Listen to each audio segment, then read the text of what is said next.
اعوذ باللہ السمیع العلیم من الشیطان الرجیم بسم اللہ الرحمن الرحیم رب اشرح لی صدری ویسر لی امری واحلل عقدۃ من لسانی ویفقہوا قولی رب یسر ولا تؤثر وتمم بالخیر وبک نستعین رب زدنی علما۔ السلام علیکم ورحمۃ اللہ وبرکاتہ۔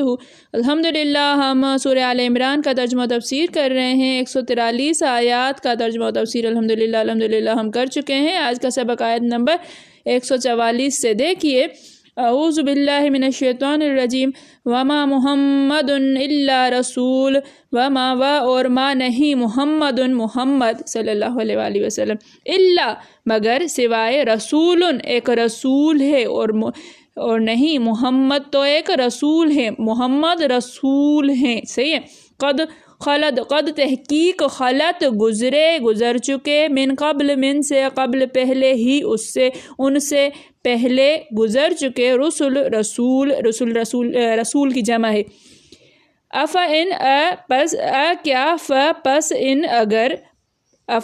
کیا پھر اگر مات وفات پالیں مر جائیں، او یا قتل ہو جائیں قتل کیے جائیں، انقلب پھر جاؤ تم پھر جاؤ علی اعقابکم علی پر عقب کی جمع ہے ایڑیوں، کم اپنی ایڑیوں پر، ومن اور من جو ینقلب پھر جائے علی پر عقبیہ اپنی ایڑیوں پر، ایڑی پاؤں کی ایڑی جو ہوتی ہے، فلن یضر پس لن ہرگز نہیں یضر ضرر پہنچا سکتا، بگاڑ سکتا ہے اللہ کا شیئن کچھ بھی، وسیجزی اور ان قریب جلدی یجزی جزا دے گا اللہ الشاکرین شکر کرنے والوں کو۔ وما محمد الا رسول اور نہیں ہے محمد مگر ایک رسول، قد خلت من قبلہ الرسل البتہ گزر چکے ہیں ان سے پہلے بھی کئی رسول، افإن مات پس اگر وہ مر جائیں وفات پالیں، او قتل یا پھر قتل ہو جائیں، انقلبتم علی اعقابکم تم پھر جاؤ گے اپنی ایڑیوں پر، ومن ینقلب علی عقبیہ اور جو بھی پھر جائے اپنی ایڑیوں پر، فلن یضر اللہ شیئا تو ہرگز نہیں بگاڑ سکے گا وہ کچھ بھی اللہ کا، وسیجزی اللہ الشاکرین اور جلدی اللہ تعالی جزا دے گا شکر کرنے والوں کو۔ اور محمد صلی اللہ علیہ وآلہ وسلم تو صرف اللہ کے پیغمبر ہیں، ان سے پہلے بھی بہت سے پیغمبر ہو گزرے ہیں، بھلا اگر یہ مر جائیں یا مارے جائیں تو تم الٹے پاؤں پھر جاؤ، یعنی مرتد ہو جاؤ، اور جو الٹے پاؤں پھر جائے گا تو اللہ کا کچھ نقصان نہ کر سکے گا اور اللہ شکر گزاروں کو بڑا ثواب دے گا۔ چونکہ ذکر چل رہا تھا غزوہ احد کے موقع پر میدان احد میں مسلمانوں کو شکست بھی ہوئی، ہم پڑھ چکے، اور ان کے بعض قتل بھی ہوئے تھے، 70 صحابہ قتل ہو گئے تھے، شہید ہوئے۔ اس دن شیطان نے یہ بھی مشہور کر دیا کہ محمد صلی اللہ علیہ وآلہ وسلم بھی شہید ہو گئے، اور ابن قمیہ کافر نے مشرکوں میں جا کر یہ خبر اڑا دی کہ میں حضور صلی اللہ علیہ وآلہ وسلم کو قتل کر کے آیا ہوں، اور دراصل وہ افواہ بے اصل تھی، اور اس شخص کا یہ قول بھی غلط تھا۔ اس نے حضور صلی اللہ علیہ وسلم پر حملہ تو کیا تھا، لیکن اس سے صرف آپ صلی اللہ علیہ وسلم کا چہرہ مبارک قدرے زخمی ہو گیا تھا اور کوئی بات نہ تھی۔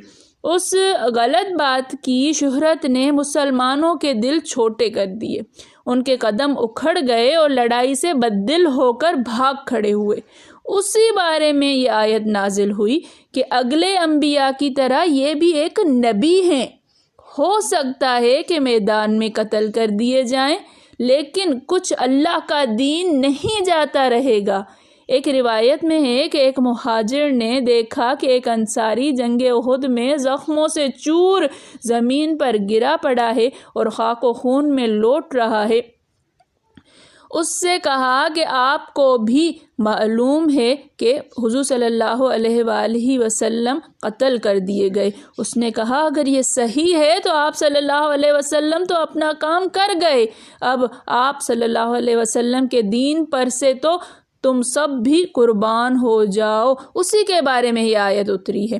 اس نے شاید خود کو قتل کیا تھا یا کچھ، پھر اس نے لیا اپنا تیر اور خود کو لگا لیا تھا، اس بارے میں آیت نازل ہوئی تھی، کچھ اس طرح واقعہ ہوا تھا۔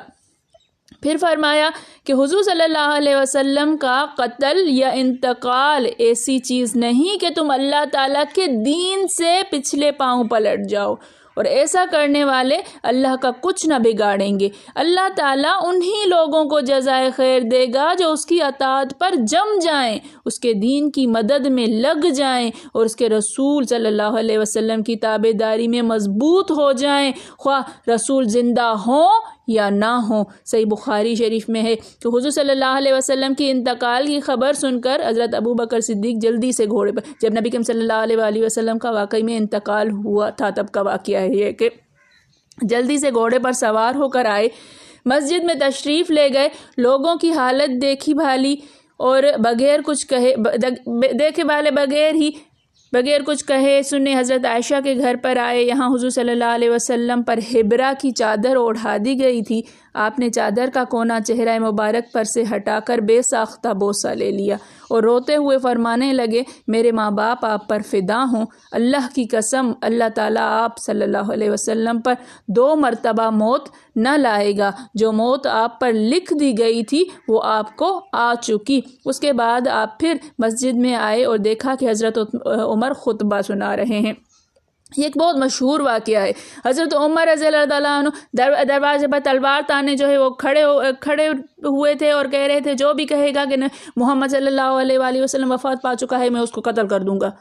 وہ مان ہی نہیں رہے تھے کہ نبی کریم صلی اللہ علیہ وآلہ وسلم اس دنیا سے چلے گئے ہیں۔ ان سے فرمایا کہ خاموش ہو جاؤ۔ انہیں چپ کرا کر آپ نے لوگوں سے فرمایا کہ جو شخص محمد صلی اللہ علیہ وآلہ وسلم کی عبادت کرتا تھا وہ جان لے کہ محمد صلی اللہ علیہ وآلہ وسلم مر گئے، اور جو شخص اللہ تعالیٰ کی عبادت کرتا تھا وہ خوش رہے کہ اللہ تعالیٰ زندہ ہے، اس پر موت نہیں آتی۔ پھر آپ نے یہ آیت تلاوت فرمائی، لوگوں کو ایسا معلوم ہونے لگا کہ گویا یہ آیت اب اتری ہے، یہ جو ابھی ہم نے وما محمد الا رسول والی پڑھی، پھر تو ابھی یہ آیت اتری، پھر تو یہ ہر شخص کی زبان پر یہ آیت چڑھ گئی اور لوگوں نے یقین کر لیا کہ آپ صلی اللہ علیہ وآلہ وسلم فوت ہو گئے۔ حضرت صدیق اکبر کی زبانی اس آیت کی تلاوت سن کر حضرت عمر کو تو گویا قدموں تلے سے زمین نکل گئی، انہیں بھی یقین ہو گیا کہ حضور صلی اللہ علیہ وآلہ وسلم اس جہان فانی کو چھوڑ کر چل بسے۔ حضرت علی رسول اللہ صلی اللہ علیہ وآلہ وسلم کی زندگی ہی میں فرماتے تھے کہ نہ ہم حضور صلی اللہ علیہ وسلم کی موت پر مرتد ہوں گے نہ آپ کی شہادت پر، اللہ کی قسم اگر حضور صلی اللہ علیہ وسلم قتل کیے جائیں تو ہم بھی اس دین پر مر مٹیں جس پر شہید آپ صلی اللہ علیہ وسلم شہید ہوئے۔ اللہ کی قسم میں آپ کا بھائی ہوں، آپ کا ولی ہوں، آپ کا چچا زاد بھائی ہوں آپ صلی اللہ علیہ وسلم، اور آپ صلی اللہ علیہ وسلم کا وارث ہوں، مجھ سے زیادہ حقدار آپ کا اور کون ہوگا۔ پھر ارشاد ہوتا ہے کہ ہر شخص اللہ تعالیٰ کے حکم سے اپنی مدت پوری کر کے ہی مرتا ہے۔ یہ اگلی آیت انشاءاللہ ہم کل پڑھیں گے اس کو۔ اللہ تعالیٰ سمجھنے کی توفیق عطا فرمائے۔ اللہ تعالیٰ یہ قرآن مجید کا ایک ایک لفظ ایک ایک حرف ہمارے سینوں میں پیوست کر دے، نور بن کے یہ ہمارے ارد گرد روشنی کا حالہ بنا لے۔ اسی روشنی سے، اس نور سے ہم دیکھیں، اس نور سے ہم سنیں، اس نور پر ہم عمل کریں۔ اللہ تعالیٰ توفیق عطا فرمائے، اللہ تعالیٰ ہماری زندگیوں میں آسانی کا معاملہ فرمائے، اللہ تعالیٰ ہم سب کے لیے آسانی کا معاملہ فرمائے۔ اللہ تعالیٰ قرآن مجید کو سمجھنا، پڑھنا، سمجھانا، آگے پھیلانا، قرآن مجید کی خدمت کا کام لینا ہمارے لیے آسان کر دے۔ اللہ تعالیٰ ہمیں چن لے قرآن کی خدمت کے لیے، دین کی خدمت کے لیے۔ اللہ تعالیٰ توفیق عطا فرمائے اللہ تعالیٰ کی عبادت کرنے کے لیے۔ اللہ تعالیٰ ہم سب کے وقتوں میں برکت پیدا فرمائے۔ وقت ایسا چل رہا ہے کہ وقت میں کوئی برکت نہیں رہی، صبح سے ہوتی ہے اور فوراً شام ہو جاتی ہے، رات ہو جاتی ہے اور معلوم نہیں کہاں چلا جاتا ہے دن۔ اللہ تعالیٰ یہ برکتیں پھر سے لوٹا دے۔ اللہ تعالی ہم سے دین کا کام لے، اللہ تعالی ہم سے قرآن کی خدمت کا کام لے۔ میرے پڑھانے میں، آپ کے پڑھنے میں، میرے سمجھانے میں، آپ کے سمجھنے میں کوئی غلطی، خطا، بھول چوک ہو گئی ہو تو میں اللہ کے حضور میں توبہ کرتی ہوں اور معافی کی خواستگار ہوں۔ ربنا تقبل منا انک انت السمیع العلیم۔ السلام علیکم ورحمۃ اللہ وبرکاتہ۔